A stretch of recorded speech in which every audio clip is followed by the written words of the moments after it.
On Christmas Eve, my mom tossed my 6-year-old daughter's handmade gift aside and said, "I don't take gifts from the child of a loser." My daughter just blinked, no tears, no words. Then my son, all of 12, stood up and did this. The table went silent. No one dared to laugh. I should have trusted my gut and stayed home. But it was Christmas Eve, and guilt has a way of dressing itself up as tradition. I kept thinking maybe, just maybe, this year would be different. Maybe my mother would smile when she saw the kids, maybe she'd say something kind. Maybe she wouldn't find a way to ruin it like she always does. I told myself it was for Ava and Mason, not for me. We pulled up to her house around 6. The lights were on, the driveway was full. Her new husband's truck, my aunt's beige SUV, a car I didn't recognize, probably one of my cousins bringing whoever they were dating this month. I felt that familiar tightness in my chest, but I pushed through it. Ava had been working on her gift all week. She used a small cardboard box, glued glitter and stickers all over it, and wrote "Grandma" on top with a purple marker. Inside, she tucked in a beaded bracelet she made and a folded note that just said, "I love you," with a smiley face. She asked me to help her wrap it the night before. She even chose the wrapping paper, snowmen playing guitars. I let her. I didn't think it mattered. I should have known it would. Mason didn't bring a gift. He didn't say much at all. At 12, he's already learned that silence is safer in that house. But he watched. He always watches. Dinner was awkward from the moment we stepped inside. My mom gave me a quick hug like she was touching something cold. She told Mason he was getting tall, then turned to Ava and asked why she was wearing such a loud color. I stayed quiet. Ava just looked down at her red sweater. We ate ham, scalloped potatoes, green beans. My mom bragged about some trip she and Jim were planning. My aunt talked over her as usual. A cousin showed everyone his new watch. The kids stayed mostly quiet. I kept checking on Ava from across the table, making sure she was okay. She was nervous, clutching that little box in her lap. After dinner, while everyone was having coffee and wine, Ava got up and went to my mom. She held out the gift with both hands and smiled like her heart was about to burst. My mom looked at it, barely touched the paper, and pulled it open like she was unwrapping a used tissue. She lifted the box, opened it, looked inside.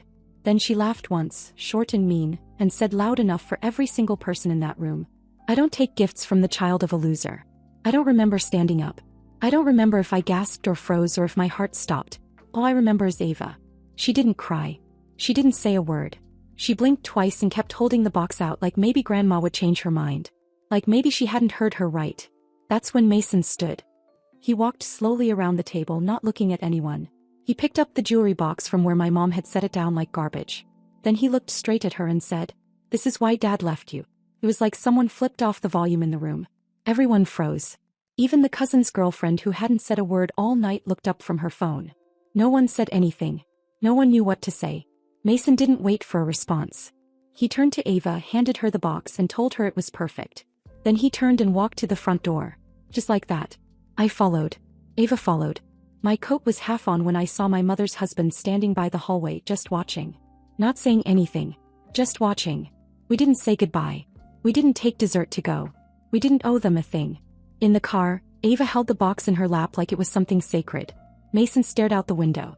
About 5 minutes in, he said softly, "She's never gonna be different." I didn't say a word. I just drove. We stopped at a gas station on the way home and bought hot chocolate in styrofoam cups. They laughed at something the cashier said, and for a minute it felt normal again. But the truth was, I felt something shift that night. Something permanent. And by New Year's Eve, I'd made a decision. After what happened on Christmas Eve, I didn't pick up her calls. Not the next day. Not the day after. On the 27th, she sent a text. "Don't be dramatic." It was a joke. Kids are too sensitive these days. That was all she wrote. As if calling my daughter the child of a loser in front of a table full of people was something that could be brushed off with a half smirk and a blame the kid's defense. No apology. No mention of Ava. Just deflection like always. I didn't reply. I stared at it, let it sit in my stomach like something rotten, and then I blocked the number. Mason saw me do it. He didn't say anything, but I think he felt a shift too. When New Year's Eve got closer, I realized I had no desire to spend it anywhere near that side of the family. For the first time since I left my ex, I didn't want to keep up appearances. I didn't want to dress the kids up and pretend to smile while my mother quietly dismantled whatever piece we had left. So I did something I hadn't done in years. I called my dad. It felt weird at first, dialing him up like I was 15 again and needed a ride from a party. But when he picked up and heard my voice, he didn't hesitate. I asked if the kids and I could spend New Year's Eve at his place. He said he'd have to check with Dana, his wife, and then chuckled. "I'm kidding," he said. "Of course you can. We drove out to his place the next day about 2 hours west. I hadn't been out there in over a year. Last time I visited, Dana had made lasagna and taught Ava how to braid yarn dolls. Mason remembered. He asked if she still had that old popcorn machine. The second we arrived, it was like stepping into a completely different reality. Dana had made chili and cornbread. There were twinkle lights strung across the ceiling and a little craft table set up for Ava. Mason got to help my dad with the firewood, and I saw something in his face I hadn't seen in a while. He looked relaxed, like he could actually breathe. On New Year's Eve, Dana brought out a tray of tiny glasses filled with sparkling cider. She even put maraschino cherries in each one and called them fancy kid cocktails. My dad grilled outside in the freezing cold just to say he did. We played charades, watched something ridiculous on TV, and at midnight, Dana handed out pots and wooden spoons and told the kids it was a family tradition to make as much noise as possible. They loved it. Mason banged a saucepan like it owed him money.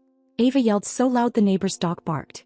We were laughing, genuinely laughing, and I don't think I'd realized how long it had been since we'd done that. Just laugh without it being followed by some offhand comment to ruin the moment. After we put the kids to bed, my dad sat next to me on the couch.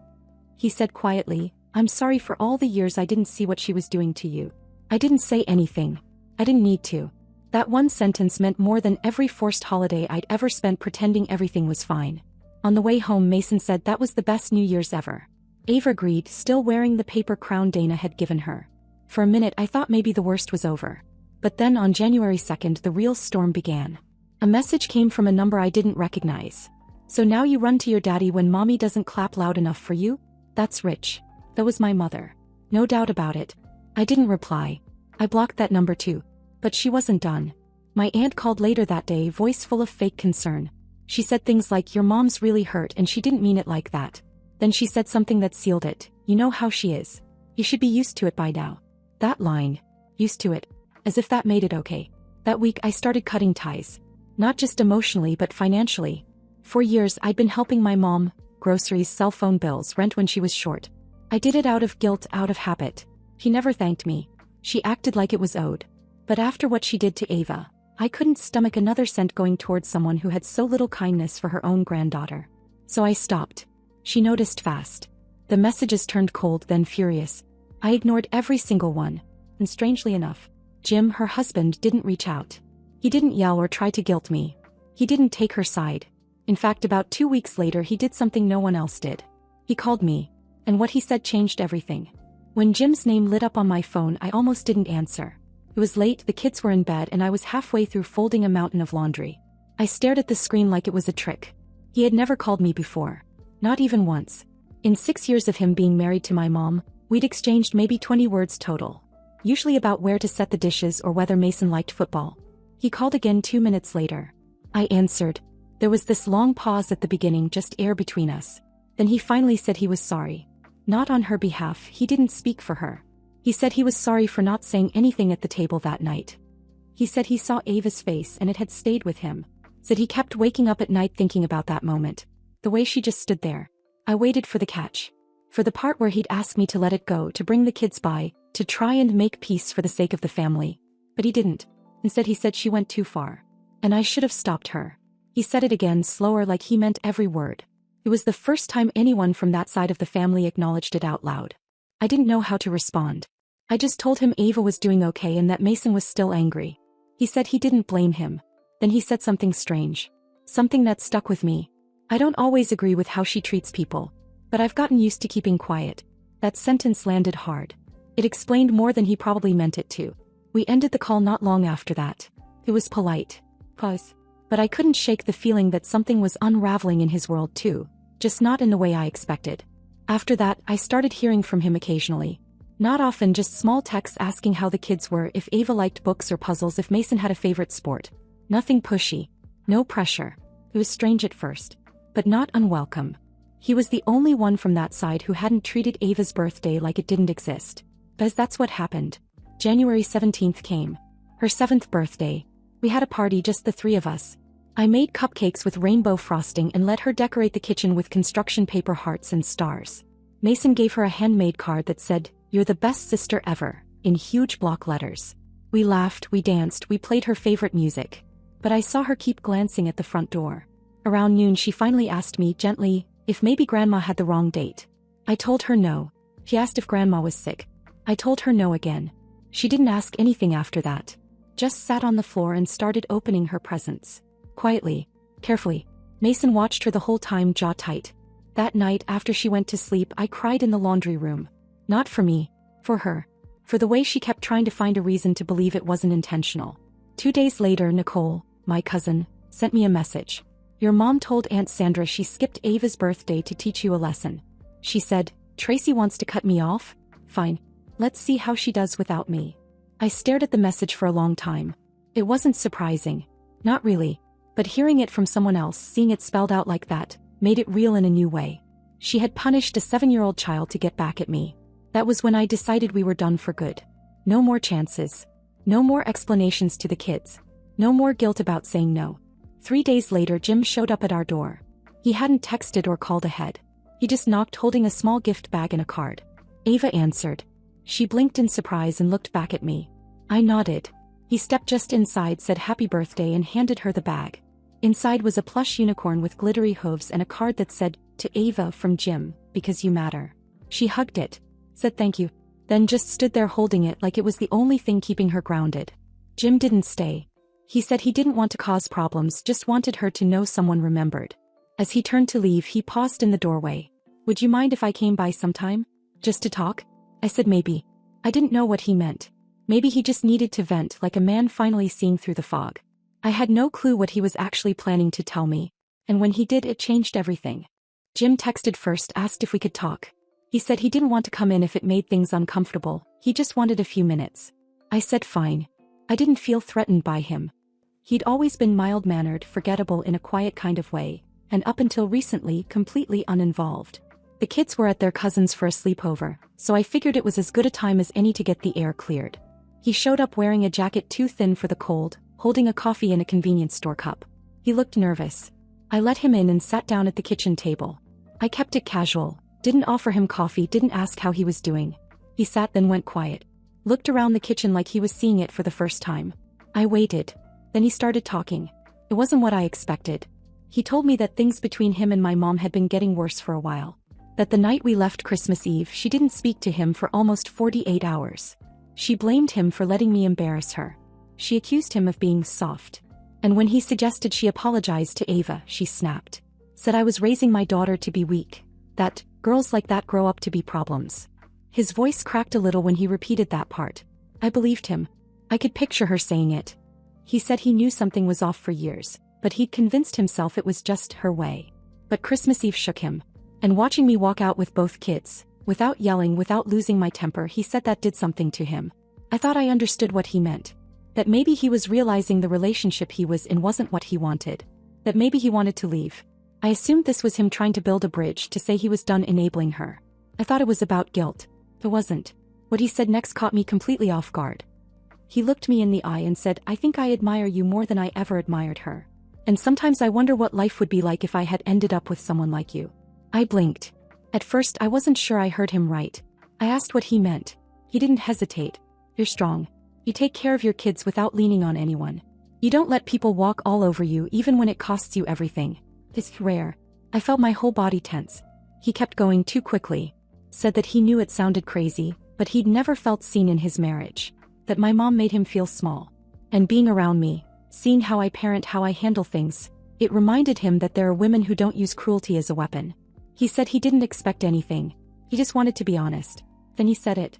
The thing that made my skin crawl. If I had met you before her, I think my life would have turned out better. I stood up. He did too, immediately said he was sorry that he'd overstepped. That he wasn't trying to make things weird. He promised he'd never bring it up again. I told him to leave. He nodded, said he understood, and walked out without another word. I locked the door behind him and just stood there. For a long time. Processing. This man, my mother's husband, had just sat in my kitchen and implied he wished he were with me instead. Not in some vague what-if kind of way. He said it outright. And the part that disturbed me most was how sincere he seemed. Like this wasn't just a moment of weakness. It was something he'd thought about. I didn't tell the kids. I didn't tell anyone. But that night I blocked his number. I wasn't scared of him, but I felt like a boundary had been crossed that couldn't be uncrossed. And whatever fragile connection I had to that side of the family, even through him, was officially over. The next morning I called my dad. I asked him if the offer to come to Raleigh still stood. He said yes before I even finished the sentence. I told him I was ready. It was time to start over. Somewhere new. Somewhere clean. And this time I was leaving everything behind. We moved on the last Saturday of February. The day was cold but dry, one of those rare southern mornings where the sky hangs low but doesn't cry. It felt symbolic, like the world had already exhausted its tears, and we were driving straight into the aftermath. I had one goal in mind: make a clean cut. No lingering threads. No guilt. No more checking my phone wondering what passive-aggressive message would come through next. I didn't even tell my mom we were leaving. My dad rented the U-Haul. Dana packed sandwiches in a cooler. Mason took charge of organizing the boxes in the back of the truck like it was a puzzle he needed to solve. And Ava insisted on bringing all 5 of her unicorns in the car with her, buckled in with a scarf. By the time we pulled out of the driveway, the sun had started to rise. I didn't look back. I had no desire to see the neighborhood or the mailbox or the windows that had kept us boxed in for far too long. The apartment in Raleigh wasn't huge, but it felt like air. The walls were light gray, the windows wide, the view green even in winter. There was a park just a few blocks away, a grocery store down the street, and a school Mason could walk to. The first night there, we slept on mattresses on the floor, eating grilled cheese and watching a movie on my laptop. The Wi-Fi wasn't even hooked up yet, but the kids were giggling like it was a camping trip. And for the first time in a long time, the silence in the apartment didn't feel like tension. It felt like peace. Dana came over the next morning with new towels and a shower curtain. My dad hung shelves. I caught him later standing in Ava's room, staring at the wall where she taped up a drawing of our little family. Just me, her, Mason, and Grandpa. No grandma. He didn't say anything. He just nodded. But of course the peace couldn't last untouched. 3 days later I opened my email and saw her name. I'd blocked her everywhere else. Text, social media, even through Mason's school app because she once messaged his teacher pretending to be me. But I forgot about the email tied to old documents and subscriptions. There was plain and blunt. You'll regret turning your back on your family. No hi. No love. Just the same message she always used. Fear disguised as authority. I didn't reply. I stared at it for about 30 seconds, closed my laptop and went outside to sit on the porch. 2 days later another email arrived. Different address. No subject line. This one read, Jim told me what he said to you. Don't flatter yourself. It was like a punch. Not because of the content, but because it confirmed what I suspected. He told her. I didn't know how much he confessed. Maybe he told her everything. Maybe she dragged it out of him. Maybe he confessed in guilt, or maybe she saw it on his face. But either way she knew. And her response wasn't anger toward him. It was to humiliate me. There was something deeply twisted about that. The man she married tells her he wishes he'd been with her daughter instead, and she uses it as ammunition against me. I blocked that email too. I called my dad that night and told him the last of it. He didn't say much, just said if she ever shows up you call me first. I didn't expect her to. She doesn't like to get her hands dirty. But then a week later I saw him. Jim. He was standing in the parking lot of our new building, leaning against a silver rental car. Not his truck. Not his name on the tag. He hadn't texted, hadn't emailed, hadn't called. Just appeared. I stood at the kitchen window and watched him. He didn't move. Just stood there. Like he was waiting to be invited. My stomach turned. Mason was in the living room playing a game. Ava was at school. I didn't tell him. I didn't move. I just watched the clock. 21 minutes later he got back in the car and left. I didn't hear from him after that. Not a text. Not a note. Nothing. But that visit, silent as it was louder than any of his words. He didn't come for an apology. He didn't come to talk. He just came to see me. Or maybe just to see if I would come to him. I didn't. I had already decided something weeks ago and I held to it now. I was no longer someone people could circle back to. I wasn't a safe zone for other people's guilt. That night, I poured myself a glass of wine, sat on the balcony and watched the streetlights flicker on. Mason came out and sat next to me. He didn't ask why I looked tired. He just handed me one of the cookies Dana had dropped off earlier and leaned against my shoulder. Neither of us spoke. And in that silence I felt something shift. Not fear. Not sadness. Power. Spring came fast in Raleigh. The air softened, windows stayed open longer, and Ava started leaving her shoes on the porch instead of by the door. The apartment slowly turned into a home, not all at once but in bits and pieces. A vase from Dana, a crooked bookshelf Mason insisted on building himself, Ava's art taped on the fridge. The life we had before started to feel like a story I'd read once and barely remembered. I didn't unblock anyone. Not my mother. Not the aunts or cousins who once decided she didn't mean it was a valid excuse. Not Jim. Especially not Jim. But that didn't mean they were done with me. In April, Ava's school hosted a spring concert. She was singing a short solo and she'd been practicing it for weeks. She asked if she could invite Grandpa and Dana. I said yes. They came early, brought flowers, and clapped like she was on Broadway. Ava beamed. When we were walking back to the car, Mason tugged my sleeve. "There's someone watching us," he whispered. I followed his eyes. There, parked across the street in a car I didn't recognize, was Jim. Window cracked. Sunglasses on. Just sitting there. I didn't say anything. I put my arm around Ava and kept walking. I didn't need a scene. I didn't need him. Later that night I got an email. A U one. Different address again. I miss them. Just let me say hi. I won't cause trouble. You know I'm not like her. I deleted it without reading the rest. That was the last I heard from him. It was around that time I started therapy, not for the kids but for me. I realized I'd been so focused on protecting them, I hadn't fully dealt with what growing up under her control had done to me. I told the therapist things I hadn't told anyone. About the way my mom used money to trap me. About the way she twisted love into guilt. About how long I lived thinking I owed her something just for existing. The therapist asked me what I wanted now. I said peace.